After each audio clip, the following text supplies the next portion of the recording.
الحمد لله رب العالمين والصلاة والسلام على سيد الأنبياء والمرسلين وعلى آله وأصحابه أجمعين، أما بعد، فقد قال الله تبارك وتعالى في كلامه المجيد والفرقان الحميد: اعوذ باللہ من الشیطان الرجیم، بسم اللہ الرحمن الرحیم، ولا تهنوا ولا تحزنوا وانتم الاعلون ان کنتم مؤمنین، صدق اللہ العظیم۔ معزز حاضرین کرام، ناظرین عظام، نوجوان دوستوں اور بزرگوں، دیکھیے، آج کی اس مجلس میں غزوہ احد کے بارے میں آپ کے سامنے کچھ اپنی معروضات کو پیش کروں گا، کیونکہ آج سے تقریباً 4-5 مہینے پہلے میں نے اللہ کے نبی صلی اللہ علیہ وسلم کی جو مکی زندگی ہے، آپ علیہ السلام مکۃ المکرمہ میں 13 سال رہے ہیں، اور 13 سالہ جو آپ کی مکی زندگی ہے اس کو میں نے آپ کے سامنے بیان کیا تھا۔ 13 سالہ مکی زندگی کے بعد 10 سال نبی علیہ السلام کی مدنی زندگی ہے، اور اس مدنی زندگی میں سے شروع کے جو 2 سال ہیں ان کے جو اہم واقعات ہیں ان پر میں آپ کے سامنے گفتگو کر چکا ہوں۔ شروع کے جو 2 سال ہیں، ہجرت کے 2 سال، اس میں 2 اہم واقعے پیش آئے تھے۔ ایک تو غزوہ بدر، تو غزوہ بدر کے بارے میں بھی میں آپ کے سامنے بیان کر چکا ہوں، اور اس کے بعد جو اہم واقعہ مدینے میں پیش آیا تھا وہ ہے تحویل قبلہ کا، قبلے کی تبدیلی کا، تو وہ بھی آپ کے سامنے بیان کر چکا ہوں۔ تحویل قبلہ اور غزوہ احد سے پہلے جو حالات پیش آئے تھے وہ بھی آپ کے سامنے بیان ہو چکا ہے۔ آج کی اس مجلس میں آپ کے سامنے جو گفتگو ہوگی وہ غزوہ احد پر گفتگو ہوگی۔ دیکھیے، یہ جو غزوہ احد ہے، یعنی احد کی جو لڑائی اور احد کی جو جنگ ہے جو کفار مکہ اور مسلمانوں کے درمیان لڑی گئی تھی، یہ 3 ہجری میں لڑی گئی ہے۔ 3 ہجری 5 شوال نبی علیہ السلام کو یہ اطلاع ملتی ہے کہ کفار مکہ ایک بہت بڑا لشکر لے کر مدینے پر چڑھائی کے ارادے سے آ رہے ہیں۔ اصل میں معاملہ یہ تھا کہ عرب میں ایک دستور ہے، ایک عرب میں عادت ہے، اگر کوئی کسی سے کسی بات پر اگر لڑائی ہو جاتی اور جنگ ہو جاتی تو وہ بندہ جب تک کہ اپنی اس لڑائی کا بدلہ نہ لے لیتا اس وقت تک خاموش نہیں بیٹھتا تھا۔ تو کفار مکہ کو، مکے کے جو کافر تھے، انہیں بدر میں شکست ہوئی تھی، ہار کا سامنا کرنا پڑا تھا۔ 70 کافر قتل ہوئے تھے اور 70 کافروں کو قیدی بنایا گیا تھا۔ تو اس شکست سے اور اس ہار سے وہ بہت ہی تلملائے ہوئے تھے، اور بہت ہی اندر سے جوش انتقام سے وہ لوگ بھرے ہوئے تھے، جوش انتقام سے وہ لوگ بھرے ہوئے تھے۔ تو یہ انتقام ان کے دلوں میں کیا ہے، لاوا، یہ انتقام ان کے دلوں میں کیا ہے، پل رہا تھا، بڑھ رہا تھا۔ تو انہوں نے یہ تیاری کی ہوئی تھی کہ ہم موقع پا کر کیا ہے، مدینے پر حملہ کریں گے اور مسلمانوں کو تہہ تیغ کریں گے۔ آپ نے سنا ہوگا کہ جب غزوہ بدر ہوا تھا تو غزوہ بدر کے دنوں میں ہی ملک شام سے ایک قافلہ، کفار مکہ کا جو تجارتی قافلہ تھا، جو ملک شام سے بہت بھاری نفع کما کر واپس آ رہا تھا، اللہ کے نبی نے اس کا تعاقب بھی کیا تھا۔ اللہ کے نبی نے صحابہ کو بھیجا تھا اس کا پیچھا کرنے کے لیے تاکہ اس قافلے کے اوپر حملہ کیا جائے، لیکن وہ قافلہ بچ نکلا تھا اور بہت بھاری نفع کما کر لایا تھا۔ تو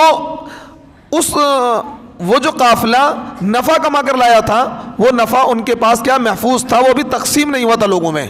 تو اب جب غزوہ بدر کا جو ہنگامہ تھا وہ خاموش ہو گیا اور لوگ اپنے مردوں پر اور اپنے مرنے والوں پر رو چکے، تو اب کیا ہے، اکرمہ ابن ابو جہل جو ابو جہل کے بیٹے ہیں، بعد میں خیر اکرمہ بھی مسلمان ہو گئے تھے، ابھی تک مسلمان نہیں ہوئے تھے، یہ ابو سفیان کے پاس گئے، حالانکہ ابو سفیان بھی بعد میں مسلمان ہو گئے تھے،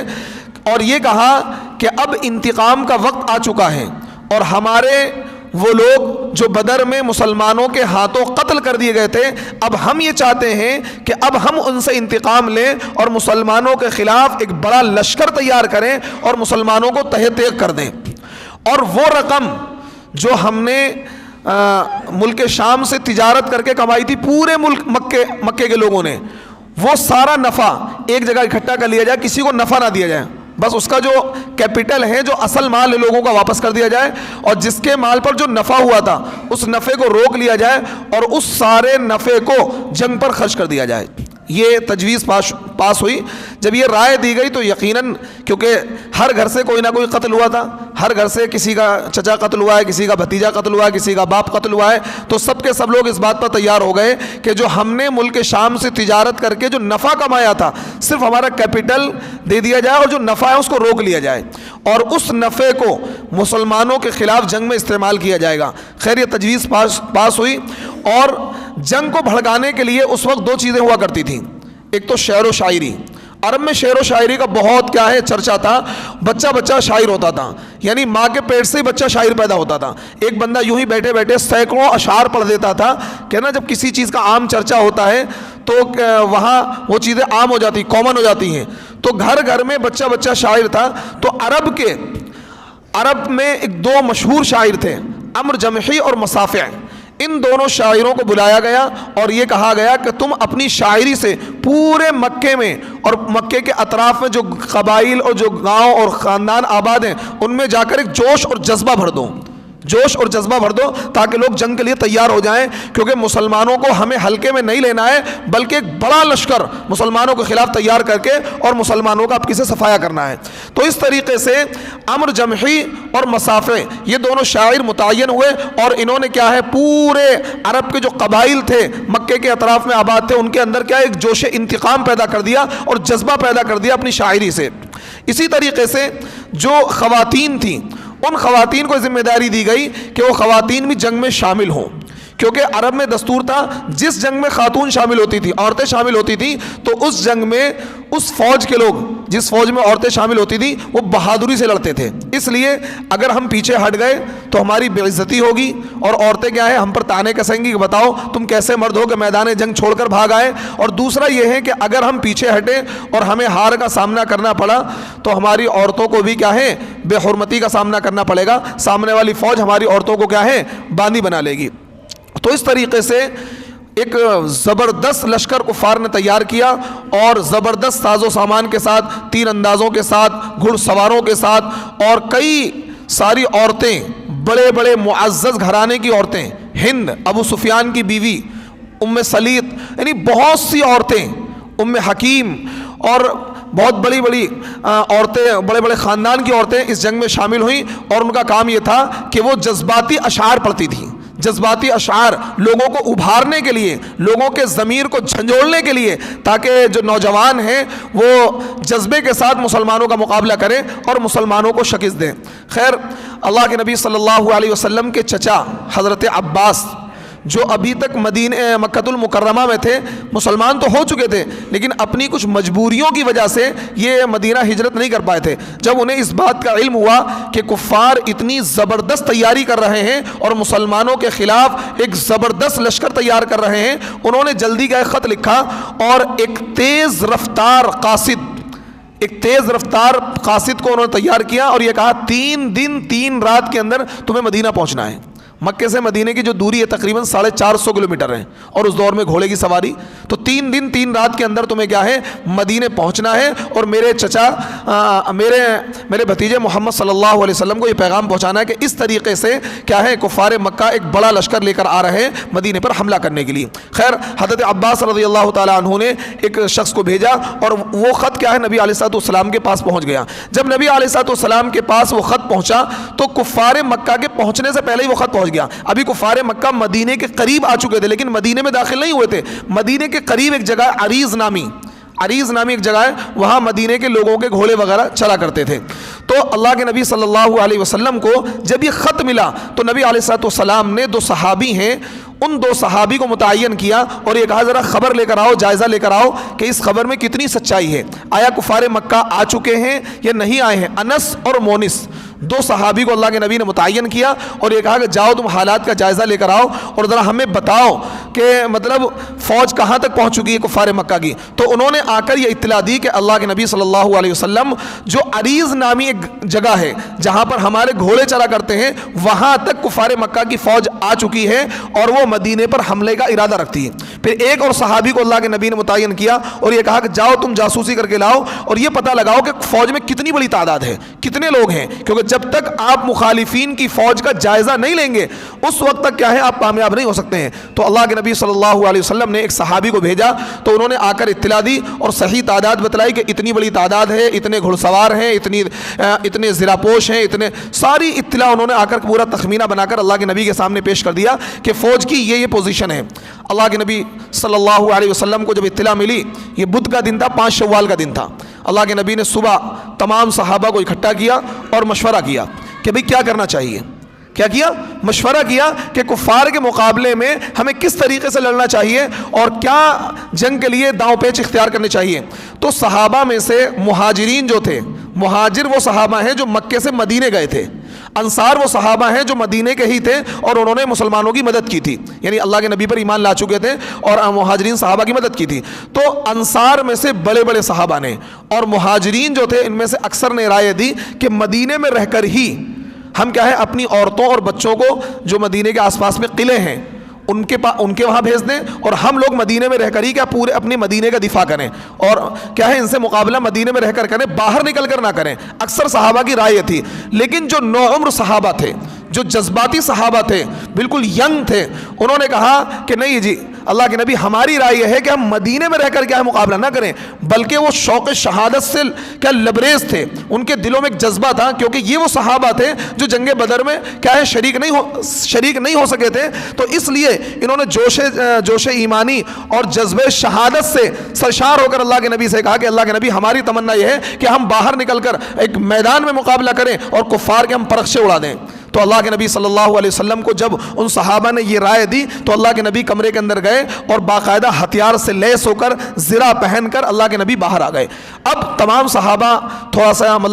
حیرت میں پڑ گئے اور صحابہ کو یہ احساس ہوا کہ ہم نے نبی کی رائے کے خلاف اپنی رائے دی ہے، کیونکہ اللہ کے نبی کی بھی رائے یہ تھی کہ ہم مدینے میں رہ کر ہی مقابلہ کریں، باہر نکل کر مقابلہ نہ کریں۔ تو اللہ کے نبی نے ان صحابہ کی رائے پر عمل کر لیا جن صحابہ نے کہا کہ اللہ کے نبی ہم یہ چاہتے ہیں کہ ہم باہر نکل کر کفار کا مقابلہ کریں اور ان کے پرخچے اڑائیں۔ تو اب صحابہ نے عرض کیا کہ اللہ کے نبی نہیں آپ ایسا کریں، آپ کی رائے ہمارے سر آنکھوں پر ہے، آپ اپنی رائے پر عمل کریں، ہم اپنی رائے سے پیچھے ہٹتے ہیں۔ لیکن اللہ کے نبی نے کہا نہیں، ایک نبی کے لیے جائز نہیں ہے کہ جب نبی ہتھیار باندھ لے، ہتھیار اٹھا لے، تلوار اٹھا لے تو اس وقت تک ان ہتھیاروں کو نہیں اتار سکتا ہے جب تک کہ کیا جہاد نہ کر لے، مقابلہ نہ کر لے۔ اب یہ میرے لیے جائز نہیں ہے کہ میں زرہ کو اتار دوں، ہتھیار کو دوبارہ رکھ دوں، نہیں، اب تو چلو کیا ہے چلتے ہیں۔ خیر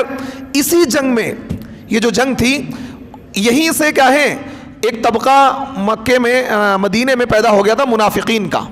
مکۃ المکرمہ میں صرف دو گروہ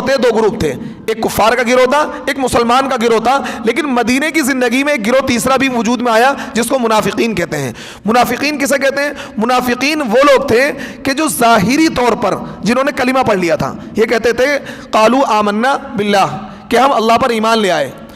یہ کہتے تھے کہ ہم اللہ پر ایمان لے آئے اور نماز بھی پڑھتے تھے اور زکوٰۃ بھی دیتے تھے، لیکن کیا ہے ان کے دلوں میں اسلام نہیں تھا، وہ ادھر کیا کفار سے سانٹھ گانٹھ کرتے رہتے تھے۔ وَإِذَا لَقُوا الَّذِينَ آمَنُوا قَالُوا إِنَّا مَعَكُمْ، جب وہ مسلمانوں سے ملتے تو کہتے کہ بھئی ہم تو تمہارے ساتھ ہیں، اور جب کافروں کے پاس جاتے کہتے ہم تو مسلمانوں کا کیا بیوقوف بنا رہے ہیں، ہم تو مسلمانوں کا بیوقوف بنا رہے ہیں، ہم تو تمہارے ساتھ ہیں، ہم تو تمہارے ساتھ ہیں۔ اس طرح کی کیا ہے انہوں نے چال اختیار کری، اور مقصد کیا تھا؟ دونوں ہاتھ میں لڈو لینا۔ انہیں یہ لگا کہ اگر مسلمان غالب آ گئے اور پورے مدینے پر مسلمانوں کا قبضہ ہو گیا، جب بھی ہم فائدے میں رہیں گے، کیونکہ مسلمانوں کے سامنے ہمارا جو چہرہ ہے وہ کیا مسلمانوں والا چہرہ ہے، اور اگر مسلمانوں کو شکست ہو گئی، مسلمان ختم ہو گئے، تیغ ہو گئے، تو جب بھی ہم فائدے میں ہیں، کیونکہ ادھر ہم نے کفار سے بھی سانٹھ گانٹھ کر رکھی ہے اور ہم ان سے کہتے ہیں کہ ہم تو تمہارے لوگ ہیں۔ اور مسلمانوں کے راز کیا ہے ہے ان کافروں کو یہ لوگ جا کر دیا کرتے تھے. تو اس طرح کی تھیوری کچھ لوگوں نے اختیار کری, اس طرح کی عادت اختیار کری. یہ طبقہ منافقین کا تھا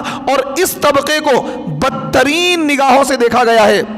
اور اس طبقے کے لیے بدترین عذاب کی کیا ہے وعید اللہ نے سنائی ہے. ان المنافقین فی الدرک الاسفل من النار, کہ یہ جو منافقین ہیں جو دو رخی پالیسی اختیار کرتے ہیں, ڈپلومیٹک کیا ہے بنتے ہیں, ان کے لیے جہنم میں سب سے بدترین مقام ملے گا. سب سے بدترین عذاب جو ہوگا وہ کس کو ہوگا؟ منافقین کو ہوگا. خیر,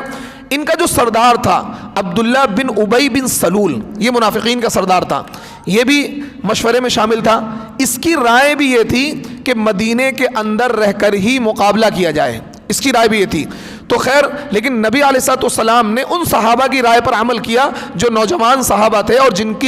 کے دل میں جذبہ یہ تھا کہ ہم باہر نکل کر کفار کا مقابلہ کریں. تو اب یہ بندہ 300 لوگوں کو لے کر آیا تھا اپنے ساتھ. کتنے لوگوں کو؟ عبداللہ بن ابی بن سلول. 700 صحابہ تھے, یہ مل کر 1000 کا لشکر مسلمانوں کا بن گیا. لیکن یہ راستے سے ہی واپس آ گیا. جب اللہ کے نبی نے لشکر کو چلنے کا حکم دیا, مدینے سے جیسے ہی باہر نکلے, اس نے یہ بہانہ کیا کہ اللہ کے نبی نے میری رائے نہیں مانی, اس لیے میں کیا ہوں اپنے ساتھیوں کو لے کر واپس جا رہا ہوں. تو یہاں سے بالکل کیا ہے, دودھ کا دودھ پانی کا پانی ہو گیا, اور ان کا نفاق, ان کا کفر واضح ہو گیا کہ یہ لوگ جو 300 لوگ الگ ہوئے ہیں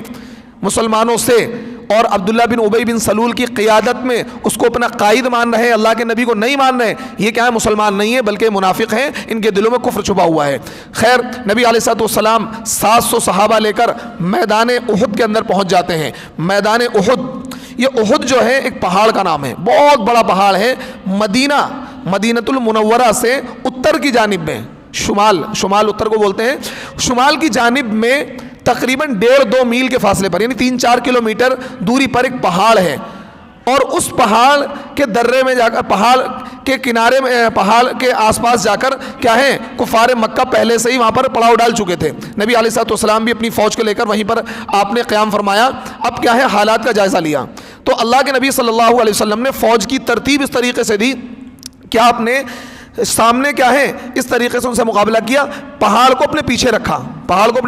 کیونکہ تاکہ پہاڑ سیف زون ہوتا ہے. اور جو پہاڑی تھی اس کے اوپر 50 صحابہ کو متعین کر دیا, اور اس کا جو افسر بنایا عبداللہ بن جبیر کو بنایا. یہ کہا کہ آپ جو ہیں اس پر افسر مقرر ہیں, اور 50 تیر انداز آپ نے کھڑے کر دیے کہ اگر پیچھے سے کوئی حملہ کرے تو تم تیر برسا دینا. اور یہ کہا کہ جنگ میں حالات کچھ بھی ہوں, ہمیں شکست ہو یا ہمیں کیا فتح ہو, ہمیں ہار کا سامنا کرنا پڑے یا ہمیں کامیابی کا سامنا کرنا پڑے, تم 50 لوگ یہاں پر ڈٹے رہنا جب تک میں آرڈر نہ کروں. تم کیا ہو, یہاں سے ہٹنا مت. ان 50 لوگوں کو, کیونکہ اللہ کے نبی کو پتا تھا کہ اگر اس پہاڑی پر ہم نے کیا ہے لوگوں کو نہیں بٹھایا تو ہو سکتا ہے پیچھے سے اگر کفار حملہ کر دیں, اور جب اوپر سے حملہ ہوتا ہے تو نیچے والے عام طور پر ناکامیاب ہوتے ہیں. تو اس طریقے سے جنگ کا میدان اللہ کے نبی نے تیار کیا. تو عرب میں جو جنگ کے ترتیب تھی وہ اس انداز کی تھی کہ پہلے کیا ہے جنگ کا اعلان کیا جاتا تھا, لیکن اس جنگ میں ایسا نہیں ہوا. سب سے پہلے خواتین جو کفار مکہ کے ساتھ تھیں, بڑی بڑی خاتون, وہ کیا ہے اشعار پڑھتے ہوئے جنگ کو بھڑکاتے ہوئے آگے نکلی, اور ایسے اشعار پڑھ رہی تھیں تاکہ مطلب کیا ہے نوجوانوں کے دل کیا ہے بھڑک اٹھے. انہوں نے کہا کہ ہم کیا ہے تاروں کی بیٹیاں ہیں, ہم قالینوں پر چلنے والی ہیں, اگر تم جنگ میں کامیاب ہو جاؤ گے تو ہم تم سے گلے ملیں گے, اور اگر تم جنگ میں کامیاب نہیں ہوگے تو ہم کیا ہے تم سے کبھی نہیں ملیں گے. اس طرح کے اشعار وہ پڑھ رہی تھی اور اپنے نوجوانوں کے دلوں کو گرما رہی تھی. اس کے بعد جنگ کی ترتیب یہ ہوتی ہے, کفار مکہ میں سے وہ شخص جس کے پاس کفار کا جھنڈا تھا, طلحہ نام تھا اس شخص کا, وہ آیا اور اس نے کہا اے مسلمانوں, تم میں سے کون شخص میرے مقابلے پر آتا ہے اور یا تو مجھے مار کر جنت میں چلا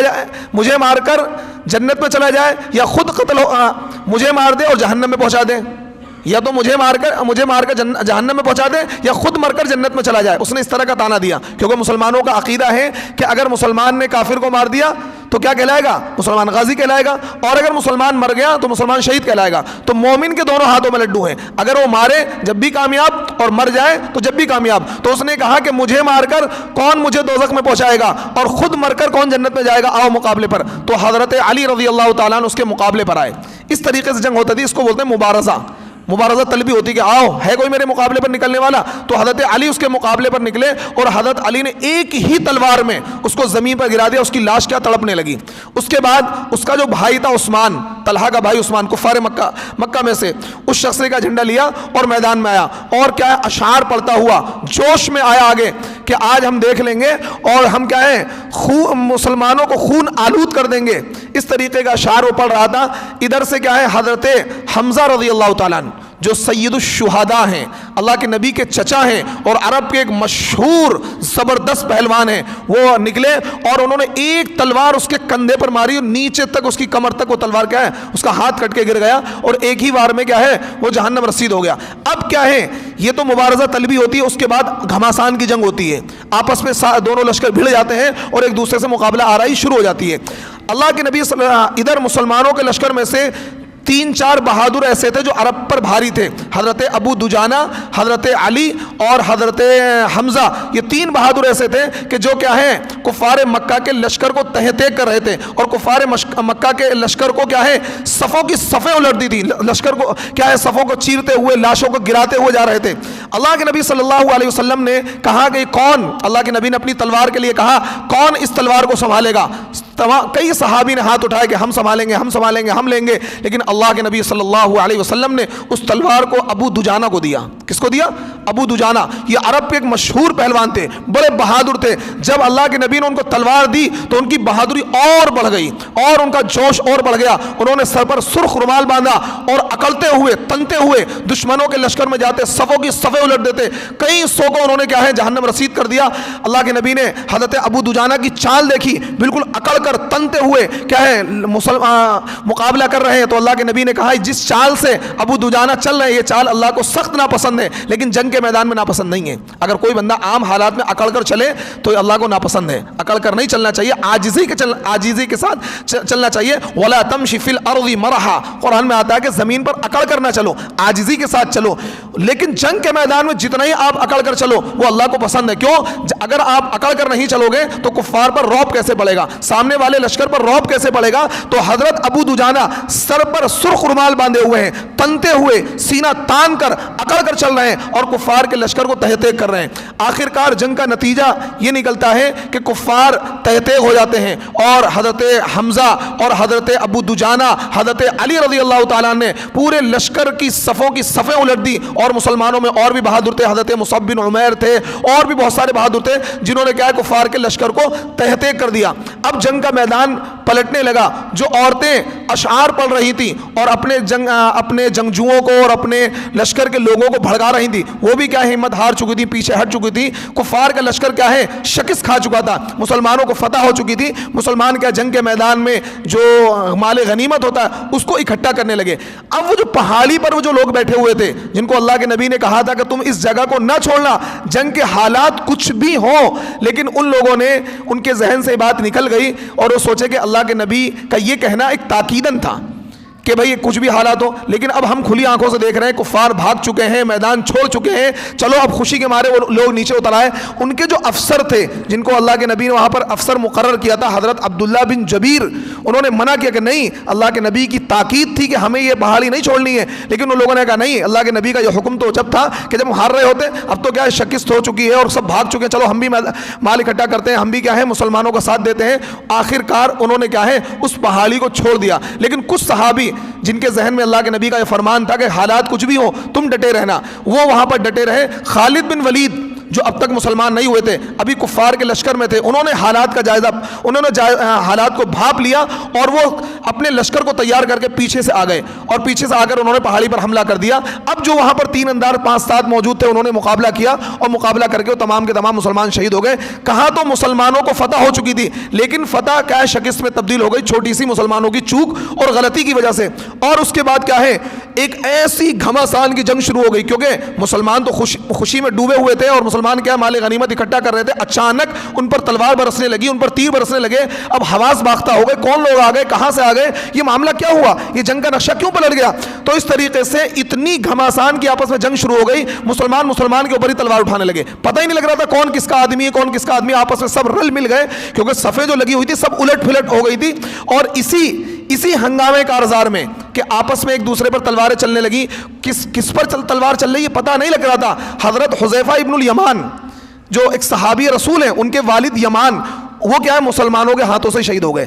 ایسا نہیں جان کر شہید کیا ہو، کیونکہ جنگ کے میدان میں اتنی گھماسان کی جنگ شروع ہو گئی دوبارہ کہ پتہ ہی نہیں لگ رہا تھا کس کی تلوار کے نیچے کون آ رہا ہے. حالانکہ حضرت حذیفہ مسلمانوں چلا رہے ہیں کہ میرے والد ہیں میرے والد ہیں، لیکن ایسے حواس باختہ ہو چکے تھے لوگوں کے اور ایسے حواس کھو چکے تھے، پتہ ہی نہیں لگ رہا تھا کون کس کی تلوار کے نیچے آ رہا ہے. اور اسی یعنی گھماسان کی جنگ چل رہی تھی. حضرت مصعب بن عمیر جن کے پاس مسلمانوں کا جھنڈا تھا اور یہ صورت میں اللہ کے نبی کے مشابہ تھے، ان کی شکل و شباہت اللہ کے نبی سے ملتی تھی، ان کا چہرہ اللہ کے نبی سے ملتا جلتا تھا. تو جیسے ہی مصعب بن عمیر کو قتل کیا عبداللہ ابن قمیہ نے، جو کفار کا ایک بڑا جرنیل تھا، اس نے حضرت مصعب بن عمیر کو قتل کیا، تو کچھ لوگوں نے خبر مشہور کرا دی کہ اللہ کے نبی شہید ہو گئے ہیں، اللہ کے نبی شہید ہو گئے ہیں. جیسے ہی یہ خبر میدان جنگ میں پھیلی تو مسلمانوں کے اور کیا ہیں ہوش اڑ گئے، مسلمان کیا مردہ ہو گئے. اب ان کے دلوں میں کہ جینے کی تمنا نہیں رہی. جب یہ خبر تمام مسلمانوں کو پتہ لگی کہ اللہ کے نبی شہید ہو گئے، اللہ کے نبی شہید ہو گئے، تو جو جوش اور جذبہ تھا سب ٹھنڈا پڑ گیا. تو مسلمانوں نے کہا اب ہم جی کر کیا کریں گے، اب ہم جی کر کیا کریں گے جب ہمارے نبی شہید ہو گئے،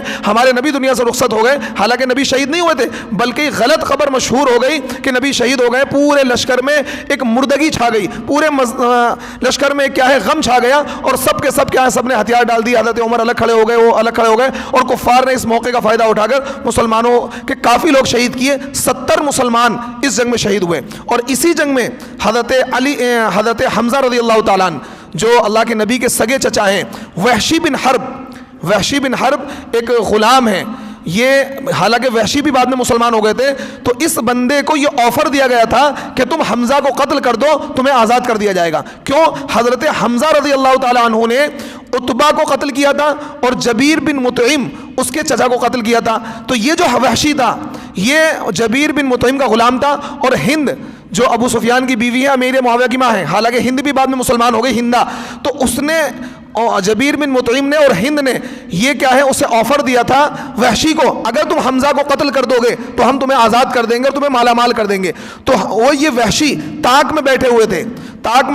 جیسے ہی یہ دیکھا کہ حضرت حمزہ سائڈ سے نکلے ہیں، دور سے پھینک کے نیزہ مارا اور حضرت حمزہ کی ناف میں لگا. حضرت حمزہ کیا ہے وہ آر پار ہو گیا، ناف سے بالکل آر پار ہو گیا، اور اسی زخم میں حضرت حمزہ شہید ہو گئے. اب کیا ہے کفار نے ان کی لاش کے ٹکڑے کر دیے، کئی 14 ٹکڑے ان کی لاش کے کر دیے. اور ہند کیونکہ وہ جوش اور کیا ہے انتقام میں بھڑک رہی تھی، اس نے کیا ہے آپ کا کلیجہ نکالا اور چبانے کی کوشش کی، لیکن کیا ہے وہ کلیجہ چبا نہیں پائے، پھر اس نے اگل دیا اور اس جسم کے ٹکڑے جو تھے اس کا ایک ہار بنایا، اس نے اپنے گلے میں پہنا، کیونکہ اس نے حضرت حمزہ نے ہند کے والد عتبہ کو جنگ بدر میں قتل کیا تھا. اس طریقے سے حضرت حمزہ کی لاش کے ٹکڑے کر دیے گئے. نبی علیہ الصلوۃ والسلام جب جنگ کا میدان ختم ہوا اور نبی علیہ الصلوۃ والسلام کو حضرت حمزہ کے بارے میں علم ہوا کہ میرے چچا حضرت حمزہ شہید ہو گئے ہیں، اللہ کے نبی زار و قطار رونے لگے، کیونکہ حضرت حمزہ وہ شخص ہیں جنہوں نے اللہ کے نبی کی ہر وقت مدد کی اور اللہ کے نبی سے بے انتہا محبت کرتے تھے. اور اتنے دردناک طریقے سے حضرت حمزہ کو شہید کیا گیا تھا کہ لاش کے 14 ٹکڑے کر دیے گئے تھے، ناک الگ کر دیا گیا تھا، کان الگ کر دیا گیا تھا، جسم کے ٹکڑے کر دیے گئے تھے. یہ معاملہ حضرت حمزہ کے ساتھ کیا گیا تھا. تو حضرت حمزہ کی دردناک شہادت کیا ہے اسی غزوے کے اندر ہوئی ہے، اور 70 صحابہ اس جنگ میں شہید ہوئے ہیں. حضرت حنظلہ بھی شہید ہوئے، حضرت مصعب بن عمیر بھی شہید ہوئے، اور بھی دیگر صحابہ اس جنگ میں شہید ہوئے. تو دیکھیے یہ غزوہ احد تھا. اس غزوہ احد کے اندر 70 صحابہ شہید ہوئے، اور مسلمانوں کی ایک چھوٹی سی مسٹیک، ایک چھوٹی سی غلطی کی وجہ سے کیا ہے جو فتح ہو رہی تھی، جو کامیابی مل رہی تھی، وہ کیا ہے ہار میں اور شکست میں تبدیل ہو گئی. تو دیکھیے یہاں سے انشاءاللہ ٹائم ہو چکا، اگلے ہفتے یہیں سے انشاءاللہ بیان ہوگا اور آپ کو مکمل طریقے سے غزوہ احد کے واقعات اور اس کے بعد کون کون سے واقعات پیش آئے ہیں اور اس کے بعد کس طریقے سے ان کے جنازے کی نماز ہوئی، کس طریقے سے تدفین ہوئی، اور کون سے صحابی شہید ہوئے ہیں، اور پھر کیا ہے کس طریقے سے کفار مکہ کا جو لشکر غالب آ گیا تھا ان کو مسلمانوں نے کس حکمت عملی کے ساتھ ان کو وہاں سے بھگایا اور مسلمانوں نے اپنی جان بچائی. اللہ رب العزت ہمیں اعمال صالحہ کی توفیق عطا فرمائے. نبی علیہ الصلوۃ والسلام کی سیرت اور آپ کی سیرت کو سمجھنے اور پڑھنے کی توفیق عطا فرمائے. وآخر دعوانا ان الحمد للہ رب العالمین.